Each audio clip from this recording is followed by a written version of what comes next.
Let's talk about Prince Harry. The royal family have posted this photograph of Prince Harry for his 40th birthday. Look, I want to take a look at it and see, what does that photograph tell you? It's an interesting choice. Obviously, no Meghan Markle there. Absolutely. No Meghan Markle, neither of his children, not that we've seen much of them anyway. But what's interesting about this photo is they had to go back as far as 2018 to find one of him looking really happy. Yeah. So this was taken in Ireland. Not at an event. Exactly.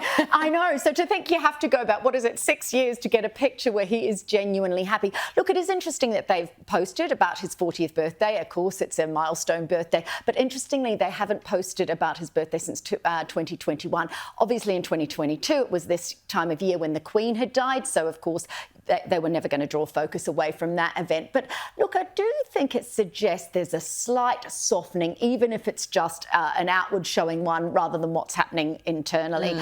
We've got no indication that William and Harry have repaired that relationship, but to suggest that, that they're wishing, that the King is wishing his son, birthday wishes, I think is a good thing. I do agree with you. It seems like it's a nice gesture. Now, look, Princess Catherine has made a comeback to her royal duties as she carried out her first engagement since completing chemotherapy. The 42-year-old took time off work after announcing in March that she had been diagnosed with an undisclosed form of cancer. Look, I think everyone was waiting for this moment to see Princess Catherine back engaging in her royal duties. I think that's the point, isn't it? Is that even though we saw her at Wimbledon and we saw her at Trooping the Colour, this is actual work. This is the thing. This is her legacy project, early childhood care. And this was what this was. It was a meeting at Windsor Castle, no photos, just behind the scenes. But on the court circular, they have to annotate which members of the royal family are doing what each day. And it was, I think there's really, there's a feeling of, phew, after that beautiful video, of course, that they presented on September the 9th, to actually see her back at work. For any of us who've gone through a major illness, that's a real point of we are back in the world. We're back to some form of normal, even if behind the scenes, I'm sure it's still enormously challenging. Of course. And she just does it so well, doesn't she? And she looks beautiful, so elegant.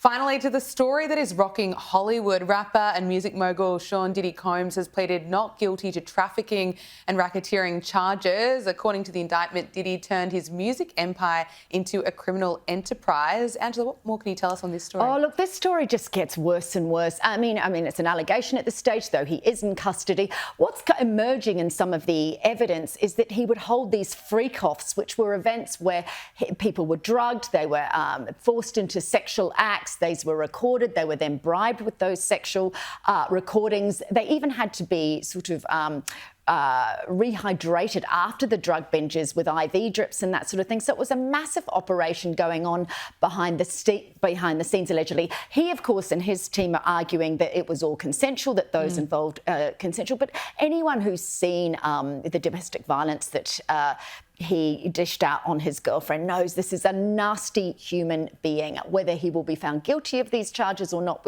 obviously it has to play out, but there will be a lot of detail. And it speaks so much, doesn't it, to the generation of those sort of kingmakers, those big Hollywood power players who have gone through the system, and Me Too continues to rumble on, and it will for a while yet. As you say, just allegations at this stage, but those details are pretty horrific and pretty awful. But Angela, thank you so much for bringing us up to speed. Thank you for having us, joining us on Power Hour. Thanks.